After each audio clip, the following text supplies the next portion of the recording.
Phoenix business community. Woo!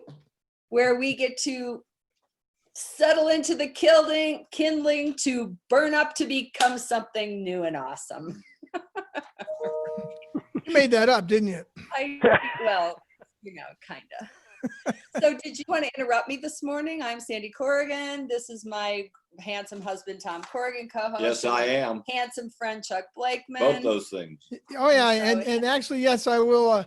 I would like to interrupt this regularly scheduled program for an update here. It's a very important update we have here, as normal. This is designed to make people get on the call much faster because they'll miss all the fun stuff. So this is from John Hayes in Ireland. If 2020 was a tattoo, I'm sure this is in somebody's parlor right now. You need a face mask in it too. Yeah, and then if you're gonna be, if you're home that much, your dog might just get suspicious. Say, hey, bitch, did you get fired? And then I love this one. This is a replay, but I just had to bring it back in there for all the time we spent at home. Been 3 walks today already. It's 9 o'clock and we've been on 3 walks already. I'm not coming down. That's funny. We should probably. Oh, look at this. Yeah, this is Jennifer Aniston. She says lockdown has affected every one of us. I don't know. I think more of us, some more than others. And then this is Clint. Clint saying, you're a real introvert and kind of a loner when there's a pandemic and your life really doesn't change that much. And then I got to end with this one because holy cow. I'm probably going to end with this one every week. It's the puppy on the slide. And it's just too much fun. It reminds me of what we said the first week we had this thing that economies are like roller coasters. And when it's going down, man, slide down as fast as you can because that's going to give you the momentum to go back up. But I'm mostly just putting this up here because I just can't help myself. It's just too cool. Look at that. How much fun is that? Just too much fun. All right. So that's enough of that. Well, I just think we might want to invest in pet antidepressants because if we all go back to work, our pets are going to be sad. Hey. Well, I'm afraid that all those pets that got adopted are going to be given back. I know. That's really the sad thing. So, Hey, Tanya, if you're on here, I think I saw you on here. That there's an opportunity there. Yes, there is. Doggy depression classes. Or CBD, CBD products for animals. So they feel better. We're just preparing to go back to work because a lot of people don't think about, kenneling the dog or containing them. I have a video of what my puppy did. I thought I closed his crate door and I didn't, and came up a couple hours later and went, uh-oh. So yeah, it was pure chaos. So yeah, last night I went to bring my dog in because it was cool. So she was lying on the patio and I'm like, she's nowhere. And I called her and she was nowhere. And I'm like, oh, we drove the tractor through the pasture with the grandkids. I wonder if the gate was open. And sure enough, the big gate was open. Now she was just out in the front waiting, trying to figure out how to get back in. Right. We're lucky, but a lot of times the dog's nose goes to the ground and they just go. And they don't realize that they're as far away as they are because they're just following scents. But, yeah. all right. Well, that's all the interrupting I've got for today. Okay, so right after this, we're having a private Zoom support group for those of us who have dogs. You can sign up afterwards. Therapy. It'll be a new 3 to 5 club. Well, a couple of things we're going to do today with your help. We're going to hear some visionary and information from people who have figured out how, in these circumstances and others, to create a strategic alliance group. I was trying to figure out the best way. Yeah, strategic alliances with what we call Lumberjacks, and we'll unfold that as we go to help them really continue to grow and solidify their businesses. We're also going to have a bottleneck segment. You might want to be thinking about that. Bottleneck is opportunity, problem, or challenge that you're facing or have faced that you haven't been able to figure out on your own, and that you would benefit from the wisdom of crowds. And we'll also hear some feedback from Tanya, who did a bottleneck last week, to see if she's been able to run with any of the advice that she got from you. We're going to get a quick update on why we have now a version 9 of the survival guide. It's important stuff if you're wanting to know how to deal with the IDL and PPP and the Small Business Administration, et cetera. And then we'll finish with what we call blinding flash of the obvious, or a BFO. It's what's one aha or takeaway that you've got from today that you can put to use in your own life and business. And I'm going to pass it over to me. You. So if you're new to us, or you haven't put your name of your business and your name and your contact information in the chat box, feel free to do so. That's another way we can connect with others, and then you can save the chat, or the chat is saved also for you. I want to remind you that 55% or more of communication is visual. And so if I can't see you on the video, those of you who are hiding still in your jammies, see, people are popping up, right? No judgment if you're in your jammies. Right, it's okay if you're still in your jammies, or you didn't put your lipstick on, or your or you put your shirt over your bike clothes like Chuck this morning so you could look, right? But we want to see your beautiful faces and be able to communicate with you. And I do want to remind you, I was kind of kidding around the kindling, but the Rising Phoenix business community, we named after that beautiful mythical bird that does every 100 years decide to reinvent itself. And so that's what we're doing in this new reality. We're looking at ways that we can be out with the old and in with the new, and find ways to be more creative and inventive and connect and build community, so that we can really thrive, not just survive in this new reality that we're all trying to figure out. So I'm going to turn it over to Chuck, and Chuck, you're going to talk to us about being lumberjacks, or finding lumberjacks. Right? Awesome. Well, let's do that. Yeah. So, yeah, this is something we rely on a lot in business, and want to talk about how to grow up and be a real business. Successful business owners don't go to networking groups. It's not because they can't figure it out. It's actually because networking is a stage you go through. And I went through it, and I've gone through it in multiple businesses. As I've started businesses, I've gone back into networking and come out of it. And so it's a very good thing to use as a starting place. But too often we're taught that networking is something you should do the rest of your life. And again, the biggest proof I have of that is business owners really successful business owners, they don't go to networking groups. So we want you to stop networking. We want you to figure out how to build a network. And the key here is to serve people. Stop trying to sell your stuff. I tell people all the time, I challenge you to never talk about your product or your service again unless you're asked. You will make more money. It's about serving people. So the classic cycle of client acquisition, you got your network, and you go to a networking group and you get yourself a business card and you stick it in your database, and then you have coffee with that person. And then eventually they get to the point where they trust you enough to have some kind of buying conversation with them, and they become a client, or they don't. And what do? You go right back to networking. And that's the classic cycle. It's but it's a perpetual treadmill that you can't get off of. And we ought to figure out how to break the cycle on this thing. So the key here is to actually work with your clients and your friends to do this differently. Instead of going back to networking groups, you turn the client into a referral source. And you do this by not asking for referrals. It's another weird thing we tell people: never ask for a referral. What we want you to do instead is bless your friend. Here's the phrase we use, and we've worked on this. This is scientifically and anecdotally parsed for about a decade now. First, you ask people if if they like what has happened to them, if they're a client, and you want to make sure you're asking somebody who really is going to say, yeah, I love what I'm experiencing.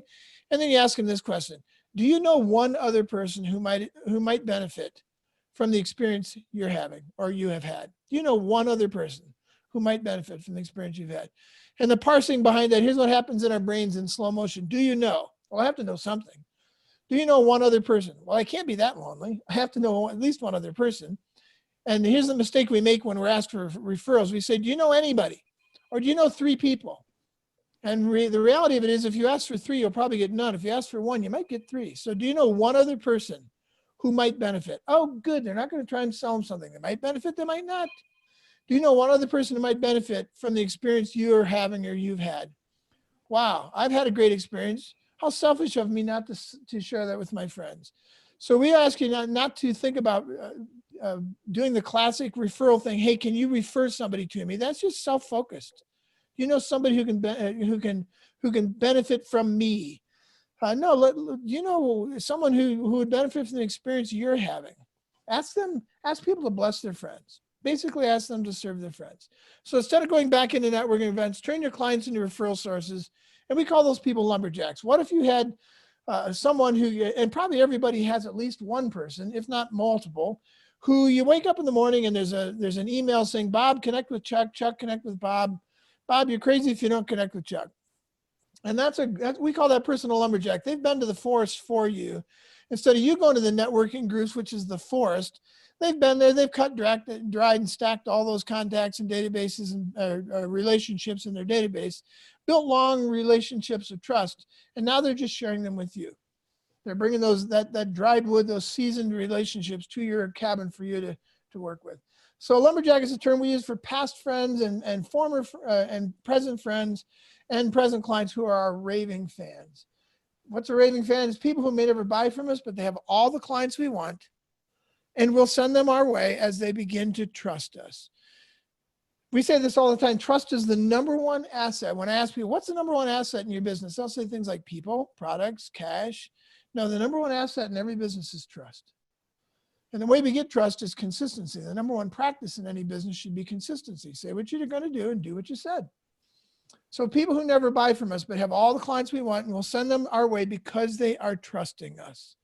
So that's our challenge to think about this. Lumberjacks now send you people who are their trusted connections, and you can really skip the whole networking part of this. Now you've got a database, you've got 3 or 4 or 5 or 6 lumberjacks who also have a database full of trusted relationships. And instead of sending you a stranger that they don't know, they send you someone that they know and love, know and love them. And you're in a whole different category here. You don't have to do the networking thing anymore. You can actually drop that. And again, the more successful you get as a business, the more you find that you do not go to networking groups. Why? Because you've built a network. And a network is very different than networking. You can stop doing those things. You can eventually just have coffees from the relationships that you have. So stop chasing that sale. Start serving your next lumberjack. And our challenge here is that for just about any business, you only need about 5 to 15 lumberjacks along with your existing clients to create a steady stream of potential clients. This works in giant corporations too. The Japanese for decades have had probably in some cases we might call it illegal, but the really close relationships with vendors and others, giant corporations that basically get in bed with each other and almost become the same corporation, but not really. They just create these long-term relationships that work really well for both of them. So this works both on a very small level for a realtor and for a mid-sized business with 50 to 100 people in it and a large one.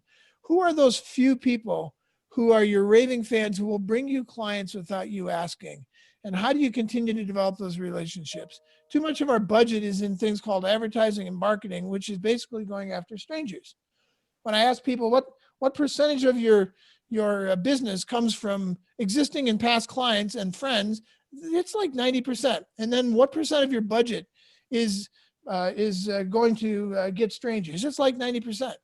Our budget ought to look like things like having a barbecue, having coffee, building relationships with people, having a party. Let's do those kinds of things. Let's figure out how we can build relationships with others. So that's my rant for the day, is to stop networking, build a small network of people who you can depend on and they can depend on you. And think of it this way: if you've got just 200 people that you know in your connections, in your database, I don't even like the word, but in your connections, you might think, I don't have a very wide network. Well, what if you had 5 or 6 other people who also had 200 trusted friends in their connections? You now have a relationship base of 1,200. And that's a pretty broad network.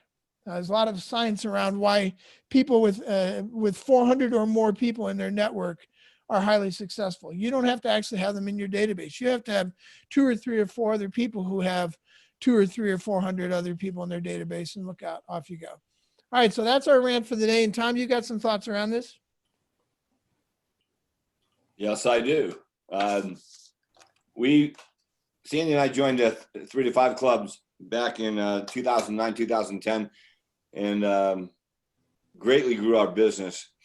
And then we hit what's called our BMD, our business maturity date. And at that point, Crankset had not evolved to the place where we really started focusing on the next big date in our life at that point, which is the ideal lifestyle. So we kind of floated back into, we run a real estate company. It's a large team. We were big producers, and we started adopting some of the state-of-the-art business practices, which cost us thousands of dollars a month. And then things weren't paying off. We weren't getting the return on investment that we had hoped. So I hired a coach. Rather than going back to these simple principles, I hired a coach at $1,000 a month. And after about 6 months, she started asking me, wait a minute, how much are you spending on internet marketing? How much are you to get people who don't want to talk to you directly to try to get them on the phone? I said, well, we're spending, this much money. And she said, how many people are in your database? How many deals have you closed? I said, well, at that point we had closed 500 or 600, homes. And she goes, and what are you doing with those people? Well, I'm sending them postcards and stuff. And she said, are you an idiot? I said, it's funny, you're not the first person who's ever asked me that. I said, maybe I am. After the third month in a row, she beat me up over this stuff. I realized I had kind of got away from the direct, on the phone with people because I was losing my hearing, and my hearing aids were not as good as they are now. These are all Bluetooth and hooked into my phone and all that. So we did a brainstorming with our team, and everybody on the team agreed to start calling my database and asking them to meet me for a coffee or a glass of wine. And within 45 days, we had 20 new pieces of business totaling about $4 or $5 million. And then the light really went on at that point. Went, oh yeah, this is what I used to do. Why did I get away from this? But we do, right? We slide away from the things that work, and then we look back and go, why did I stop doing that? So it's really important for us to stay to these fundamentals, and that's what I love about 3 to 5 Club, is because we're going over these things from a very practical application perspective, and hearing people on a weekly basis how this is working in their business. So John Hayes here today. Oh, go ahead. Sorry. That's right. I was just going to ask, because you're going to interview a couple of people who. Yeah, I was just going to say, if there's I would love to hear stories from the wisdom of crowds, people who have those kinds of relationships now, may have developed over time. What kind of relationships do you have that would reflect this sort of lumberjack raving fan kind of thing? And Tom Fanning, I think if you're on, love to get your thoughts on this. You've done a lot of you spent a lot of time or invested a lot of time in relationships. Wondered how that works out for you. Yeah, can you hear me? Yep. Okay, cool. Yeah, it has been. It's been a number of years. Certainly been involved with the 3 to 5 Club community, but more than that, it is doing exactly what you're sharing this morning regarding the term lumberjacks. I'd never considered it that way before. And yet it really has to do with the relationship that we build, where it's a serve, don't sell. It's as Cindy has already said this morning on chat, in terms of sensing or resonating with good people and wanting to have that kind of relationship, that interaction. And so in my case, it's been that kind of a flow where I'm reminding myself that for all of us that are sort of presenting ourselves, regardless of what we're up to, that the good people are also looking for us. And so there's this not entirely a quid pro approach, but it still is this collaborative relationship. And I had the opportunity that just this weekend to look through, and I've got immediately 15 lumberjacks that have come forward. Yeah. And I know that, just as what Chuck said, that they all have their own particular position in life and professionally. And in a couple of cases, they probably have mega databases that, in the context of a trusted relationship, I feel very confident that I have access to all of that. So did you get these people by putting an ad in the newspaper? No, these are ongoing conversations. No. And then before we went virtual this year, right, there was a lot of coffees and a lot of conversations and, like that. So no ads and papers. Yeah. Yeah, So- it's dynamic, it's relational, and it's viral. It's just a way of building relationships with people that can help each other. And I think one of the things you reflected on there is that these relationships are reciprocal. A good lumberjack relationship is not somebody you look for to be the vulture, trying to take advantage of them, but it's two-way. How do we both benefit from this relationship? A good lumberjack relationship, you're going to serve them, you're going to bring them people, they're going to bring you people. Yeah, and it's lasting. There's a sustaining quality to it. That when we get it right, it seems, in my experience, that it's not a surprise that they're quote unquote on the list for a number of years. Yeah. Even through all the 2.1 iterations we may go through, it's like, yeah, we're still here, we're still together. So it seems to work. Very cool. All right, so who else has a story of a lumberjack? Any kind of dramatic or not so dramatic story as you're thinking about it? I have one. I think of this one woman who, for whatever reason, went out and bought a $400,000 machine, which had all kinds of,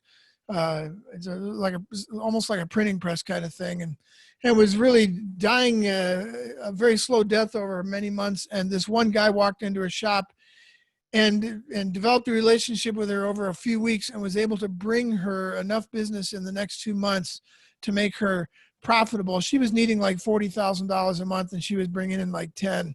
And in about 3 or 4 weeks, he had her up over $50,000 a month in revenue. It's just a great example of the power of one relationship. And if you look at how companies are successful on the internet, almost all of them would say, it's not because I did a lot of advertising, especially early on in the internet, but still today, it's because I built a relationship with so-and-so, and they put me on their blog, or they put me on their this is something else. I've written books, and we have a new one coming out in September 24th. And I've always said there's 2 ways to sell a book. You can go bookstore to bookstore all across the U.S. and sell 15 to 30 books at a time, or you can get on Oprah. Now, Oprah doesn't have that show anymore, but she still has a book club. But you get on the Oprah show, and she spends 3 minutes or 2 minutes talking about your book. You sell 100,000 copies. That's a super lumberjack. We've all got those. Who's got a relationship they'd like to share with us? Just to encourage all of us to think about the importance of building these few relationships. Connie, I do. Cool. I don't know where along the way I came across in my engineering work a surveyor who does a lot of work in Cherry Hills Village, where they require individual homes to have drainage reports, which is my specialty for 40 years. Anyway, I met the guy once for coffee, and I didn't even want any work because I was already overwhelmed, but he's been sending me stuff over the years, and I always recommend him too, but probably more than half my income has come from that one guy, referring me to different contractors that he works with, different builders. Yeah. Power. It's a great example of the power of a relationship like that. Who else? Thank you, Connie. That's awesome. It's a Thanks. perfect example. What if you had 3 of those guys? Just you probably have to hire people. You may not want 3 of them. Hey, Connie, if you still want more work, you got to put your contact information in the chat box. Okay. Just saying. Yeah. Thank you. Good. Who else?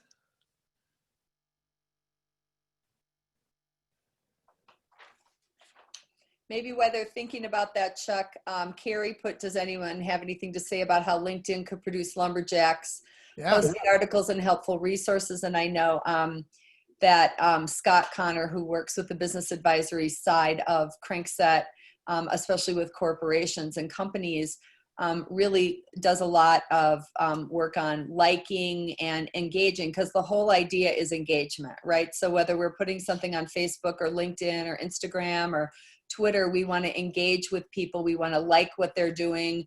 We want to be able to create a conversation because we want to be able to have a coffee or a Zoom or some kind of connection. So even if you're going to networking groups in the beginning, like let's say you're new to an area or something like that, you're just looking for engagement and deeper engagement. But like Chuck said, so many of us already have people that are in our lives, family, friends, coworkers, vendors, clients, that we ought to spend more time focusing on engaging with those people and seeing how we can serve, not sell. Because what happens, I mean, I just had this last week, I did a one-to-one. I invited people out to, a guy and his kids out to the ranch to show what we do with coaching with horses. And he's like, hey, I'd like to make a video and like tell your story. And it was just, I didn't have to ask for it. He was like, he just wanted to help us perpetuate what we're doing. And that's what we're all looking for.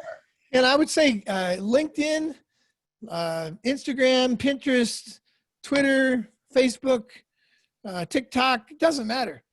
Any of those will work to build lumberjack relationships. The thing that we get wrong with all of those is the same thing we get wrong with radio, TV, and magazines. We think that throwing information or throwing content or throwing money at one of those sources will somehow magically build relationships.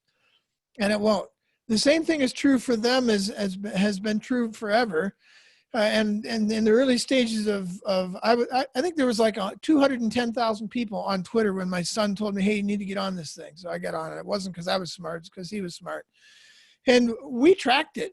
And we made $50,000 to $75,000 a year for the first 3 or 4 years after probably about 8 to 12 months on Twitter. After that, for 3 or 4 years, we were making $50,000+ a year off of relationships on Twitter. Now, the key to that was that I learned very early on in Twitter, the same thing that is true for LinkedIn and any other social media. Number one, stop trying to be interesting. Stop trying to be interesting to begin with. Don't try and be interesting. Be interested. Find other people who are doing things that you relate to and add to their conversation. Be interested, not interesting. Because interesting is self-focused, interested is others-focused, and that's serve, don't sell. So that's number one.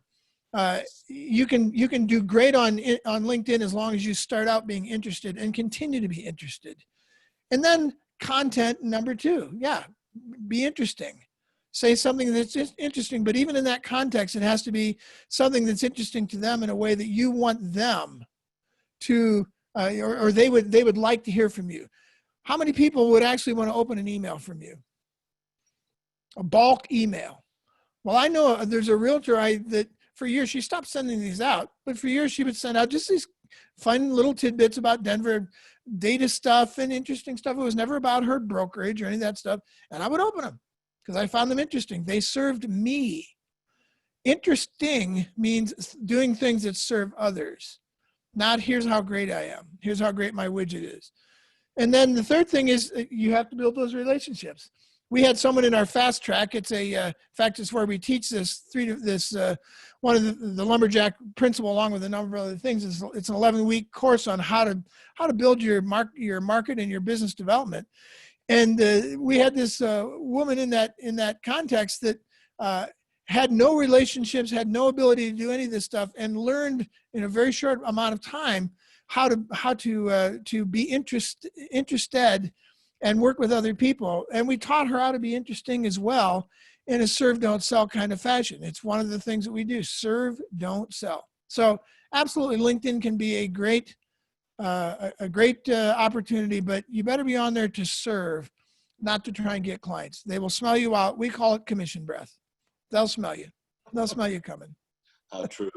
Hey, Chuck, thanks so much for that. And let's just jump into some rooms. We're going to get you into rooms of 3. We're going to give you 6 minutes, so you'll have 2 minutes.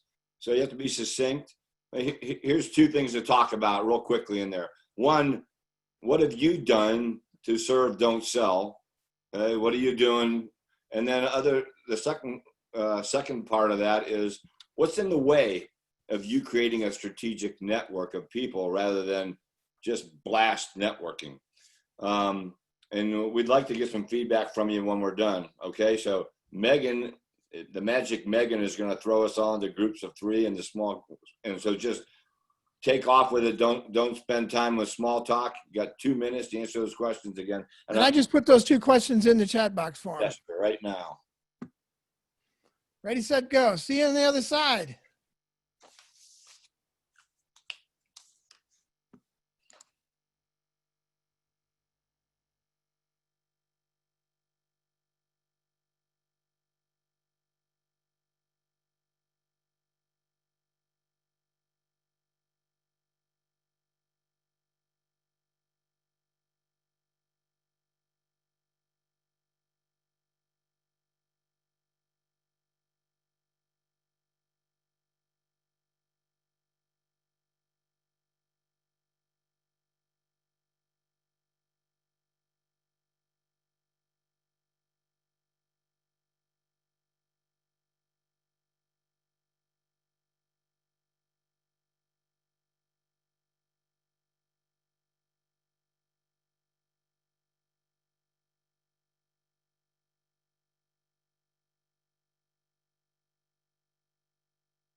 Cindy, you hit the wrong button.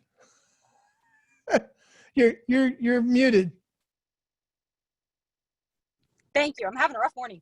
So anyway, she became my biggest fan within like 2 days. She became my ever Really? Tuesday morning appointment, and she introduced me to every successful business person in the Des Moines community. Wow. Within the first year, she had me going to dinners and wine tastings, and she became literally my biggest fan overnight. And I would say, you know, if I were to sit down and figure out the dollar amount over the last 18 years, she's probably brought in 85% of it. Wow. It's a tremendous story that. Yeah, just building those simple relationships. It's not easy to do, but it is simple. Yes. Well, good. Well, I think we're mostly back from our groups. One of the things that came out of our group that is a reminder to me, and Cindy, you mentioned this as well. I've been in situations where I had one person who was my major lumberjack, and then they went away and I was in trouble. Connie, and I thought Connie had that, but what she mentioned was that she had one person who referred her to a lot of people, and now all those people are her lumberjacks. And that's okay. I've got one client who, for like 10 years, she had one major client who referred everything to them. And it was like 60% of her business. And then that client went away along with the referrals, and her business is going through a very tough time. So the odd thing here is that as soon as you get yourself a really great lumberjack who's feeding you all kinds of business, go get another one as quickly as you can. Think of that as a 4-alarm fire. If you're depending on one person to feed you 50% of your business, you're in deep trouble. It just hasn't showed up yet. We did this to ourselves once many years ago and got to the point where we vowed that no one person and no one company would ever be more than 18% of our business. So we chose 18 because we were thinking 20, but we wanted something very specific. So 20% or less of your business should be coming from one client or one lumberjack. And if that's the case, then you're going to be okay. It's still going to hurt if they're gone. But I would have more than one really good lumberjack, or that really good lumberjack refers you to a bunch of other lumberjacks who can then refer to you. So awesome. Who else has a blinding flash of the obvious from their groups that they think might help the rest of us? I'm going to brag on JR for a minute. You know, he told us that he shifted his marketing approach this past fall to just making phone calls, having conversations, because he deals with universities and other clients around the country, and just trying to create relationship and asking the magic question, you know, is there one other person who does the same job as you that you can introduce me to? Thank you, Tom. Yeah, thank you. And also what I always love to do, like back to Chuck, you were saying, serve, don't sell. And my approach to them whenever I'm on the phone call is, I always ask them questions. You know, I ask them, tell me more about your programs, you know, tell me how I can help, you know, please let me know what I can do, you know. And like and I learned this from you, Chuck, too, that I try my best not to sell or share with them what I serve until they ask. They ask me, what do I offer? Then I will share with them specifically. But the whole time, I just keep repeating those questions. Like, what can I do? What do you do? How can I help? So, and eventually they'll repeat it back to you. You know, you just get them to mimic the good behavior. Well, that's awesome. We could go on and on with this, but it's a pretty fundamental, as my friend John Geringer says, there are no new fundamentals. And this is a fundamental of business, no matter what size you are. Get yourself, instead of networking, which is a treadmill, get yourself 4 or 5 or 6 relationships and just build a small network. Tom, back to you. So we want to find Cindy, out. back to you. That's okay. Sometimes we just mix up the script and we don't tell Chuck. You know, oh, you do this, you do this. Anyway, it's a good thing Chuck's middle name is Flexibility. Chuck That's Flexibility Blakeman. Anyway, we want to hear from you, Tanya, because you did a bottleneck last time. And so we're asking you to jump on the call and tell us if you applied anything or learned anything or had any continued ahas. Yes, I did have a few ahas. The 2 things that I took away were consider what the new norm is for my clients going forward. My clients also being the dogs, teaching, you know, people new manners around, you can't just come up and love on these dogs because now your germs are all over their hair and their hair goes home. Also teaching the dogs to approach people with masks. The dogs do look at people's faces and try to read their expressions. And so if you're only seeing eyes, a smile and a grimace with the rest of the face covered, the eyes look kind of similar. So they also know they can feel our emotions as well, which is wonderful. But anyway, that was something that I continue to ponder and am trying to incorporate into my classes. And then the other thing that was brought up was watching videos of successful trainers and what do those look like. And kind of goes back to what we talked about today is their support. It's not just putting the training out there. There's support that people can reach out and say, okay, I saw your video. What do I do now? It's not working. So having some kind of a support system for those people that you can help them even further. That's awesome. That's awesome, Tanya. Thanks so much for that feedback. Yeah. And if you may be an animal owner or know somebody who's struggling, that you can refer to Tanya because she's now the COVID-19 dog psychology expert. Yeah. The other thing, and Chuck used to talk about this when we were in 3 to 5 clubs a lot, you probably still do, but people in our same industry can be great lumberjacks, right? Because we all live different places and do something different. And I know I have a little horse coaching community of people all over the country, and we help each other expand our business. So Tanya, if you took what Chuck talked about before, which is be interested in what those people are doing, comment on their stuff, maybe even think about creating your own community of people who do what you do. Now you start to become lumberjacks for one another. So Right. good job. So we want to move into some more bottlenecks today. And so I hope that somebody's going to be courageous. I'm believing of the many millions of bottlenecks we all have in business, because we're just like you.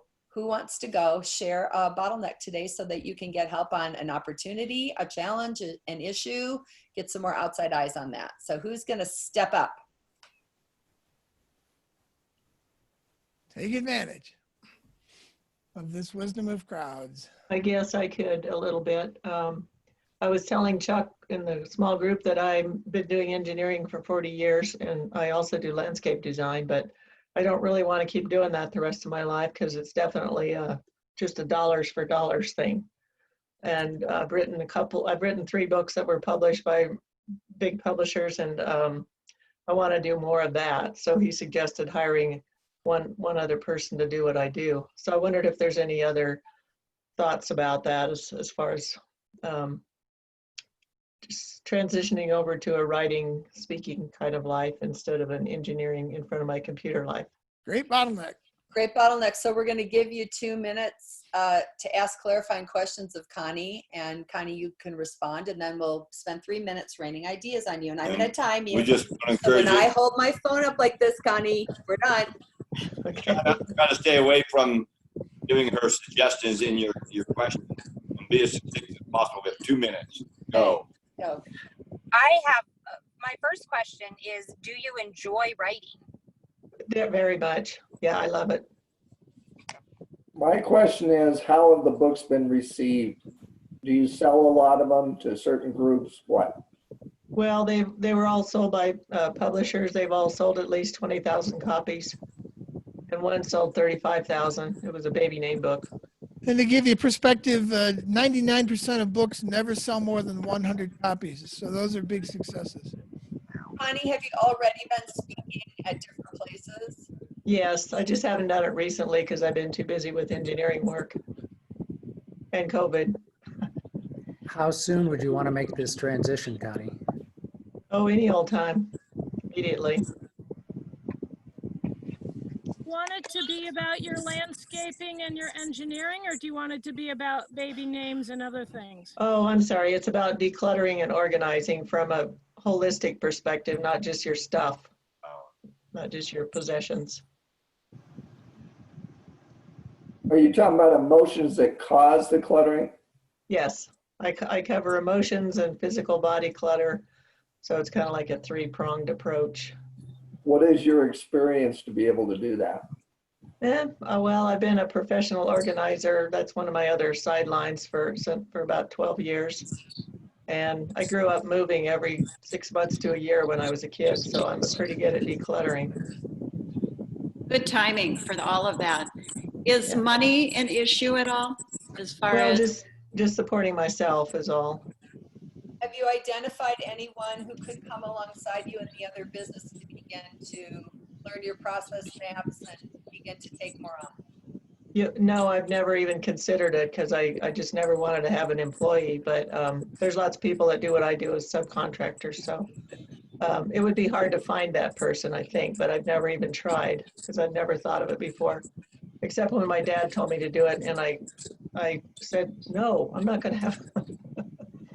Okay, we're going to give you 3 minutes of ideas. We're going to ask you to mute. And if any of you are outside, could you mute yourself? Because we're getting a lot of wind noise in the car or outside or something. So if you don't mind muting, we'll be able to hear. So 3 minutes. Matt, we're getting a lot of water noise in your background. So. Yeah, go ahead and mute. Can you All right. Just ask one more question? Nope, we're going to go on to solutions. Connie, do you want to get out of the engineering side of it? Say that, a solution? Connie, do you, well, okay, never mind. Put it in the chat box for her, Yeah. put it in Yeah, the there you chat box. go. because I want to hear it too. Ideas for Connie. My wife has subscribed to a thing called Fly Lady that deals with clutter and stuff like that. And it's an email kind of group list that she gets, and they sell products as well. And be an idea to start something like that, social media group. Thanks, Russ. Connie, I want to propose to you that finding a person to as your successor is not nearly as hard as you've made it out to be. It's on your head. And I'll repeat what I said privately to her, that I think rather than abandoning what she has, use it to get where you want to go. See if there's a way to develop others, one or two others, to take over what you're doing and still make some money off of that and still have your finger in that pie while you're transitioning across, rather than leaving yourself completely naked, which is also a great strategy as well. Survival is a very strong instinct. You'll figure it out.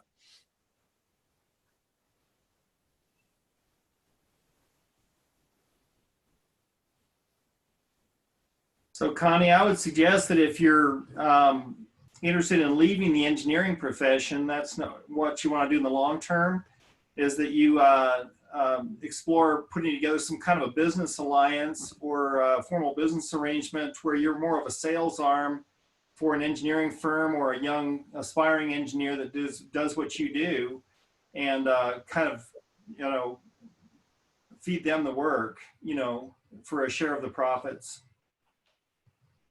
And Connie, I would suggest that there might even be other firms who would really love the organizational aspect of your process maps.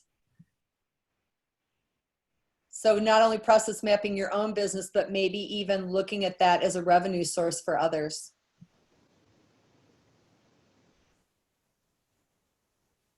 Cindy said, burn the bridge. That's holding you back. Don't give yourself an out to not be successful. That's good. We have time for one more. Yeah, Connie, I don't know if you're in a community, but be in this community, get in a community, because that's going to accelerate you and create support for you in this new endeavor. Yeah, I think that's an important thing. Get on going outside eyes. Okay, so Connie, we're going to invite you already back next week for some accountability buddies. That's what we call them, right? So you can talk about your bottleneck. Thank you very much. Oh, awesome. Thank you. Great bottleneck. So we have a new survival guide that Mr. Blakeman so diligently put together, and that is all kinds of resources. If you haven't gotten it already, go to grow at the number 3, the word TO, the number 5 club.com, grow at 3to5club.com, so that you can always get the latest version. If you haven't gotten the latest version, then email us and let us know that. Chuck, any one thing you want to highlight out of that for us? Well, yeah, the SBA has finally published a revised sort of total, maybe possibly final version of the forgiveness thing. Stay tuned, it'll probably change again. But yeah, there was a bunch of us who put out tortured spreadsheets and websites on how to do the forgiveness program. Then it all changed again. So all that became useless. But the good news is that the Congress has passed a new version of that thing that has made it very simple to do. And it's going to extend over 24 weeks, not 6 months, 24 weeks. 6 months is actually 26 weeks. So it's 24 weeks instead of 8 weeks. And 60% of it is toward salary instead of 75. A lot of big changes.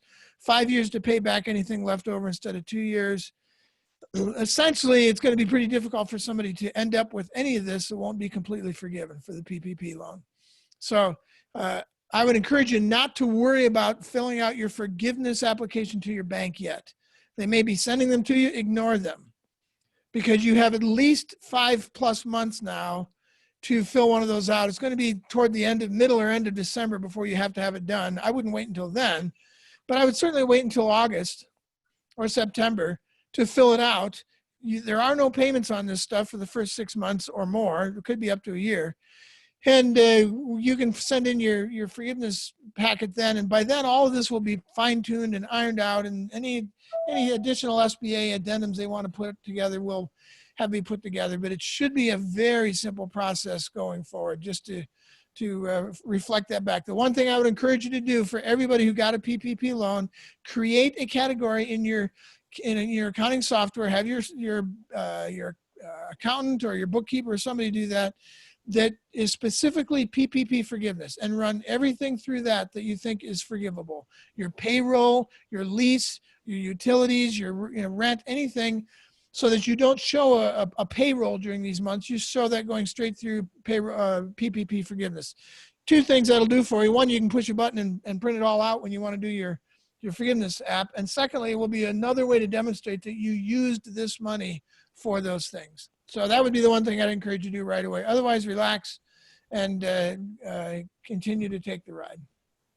And Chuck, I don't know if you want to share the screen quick for the Rising Phoenix website, but that's the place you can go get the survival guide, as well as if you have an interesting story about how you've recreated, shifted, pivoted, innovated, we'd like to hear it. Or if you know someone that has, we'd like to be able to interview them and have them possibly on the show.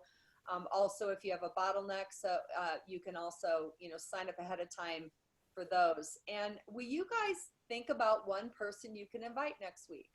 Because we want to create this movement where over time we can help more and more and more business owners to stay inspired, be motivated, get great content, get in community, get the help we need. So we need your help in doing that. And so we just send out the invite and just invite people. You can just send the website and they can just click on live show, because we want to help people get in community. And if there's something else that you're seeing is consistent in your business and the people you hang out with that we're not addressing, drop us a line, let us know about that. We'd like to make sure that we are current and effective each time we meet. We hope you're getting something out of this. Thanks for coming back. We think you are, because you keep showing up. But we think there's a lot more business owners around the world who might be positively affected by this gathering on Monday mornings. You've also heard us refer several times to 3 to 5 Club. If you'd like to know more about that, it's simple. Go to 3to5club.com, and there's a whole bunch of information on there. And if you'd like to know more about some of the other things we've talked about Fast Track, about Lumberjacks, and those kind of topics, go to cranksetgroup.com to find out more information about that. We are here to serve you and help you build your business, help you be successful beyond your imagination. So we always like to finish out together by blinding flashes of the obvious, which are ideas that we got or ahas, or sometimes it's just like Chuck, your whole thing on Lumberjack, it's like, duh. Like, why do we stop doing the things that have worked to get us successful in the first place? Like I could have had a V8. So put it in the chat box. Even better, click on, and let's spend a few minutes sharing our blinding flashes of the obvious today. I have one. Please. I've taken all of Chuck's training years ago, but the one about asking one person, it's like a lot of network marketing companies will say, if you can find 3 other people, you'll get your product for free. And I always freeze up. I just hate that phrase. So the thought of bringing, and I usually recommend stuff to 10 or 20 people over the long term or even the short term. So one person is great. You just think about it. Who wants to be sold? Yeah. Right?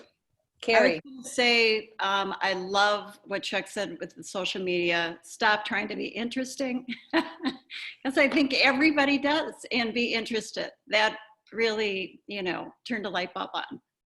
Yep. And Thanks, Carrie. Tanya said serving, not selling. Thank you. And Tom Fanning, the importance of weekly clarity, weekly grounding, weekly sense of community. And of course, Tom, you're like the poster child, because you've been in 3 to 5 clubs for I think almost 10 years and have continued to build that community and been abundant. Thank you.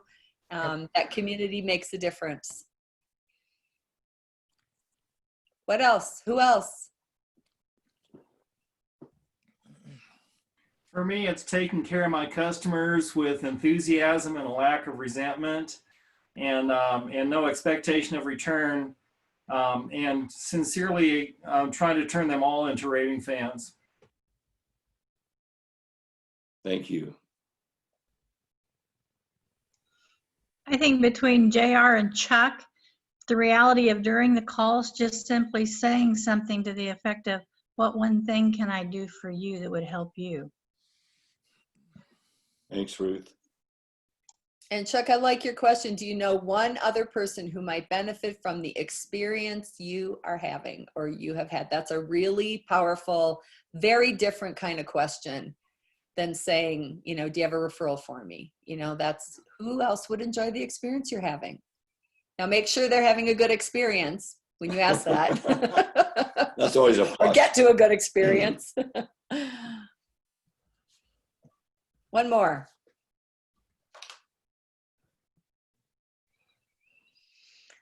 How about a word about community? Okay, so I'm going to ask Chuck, actually, what has community meant for you?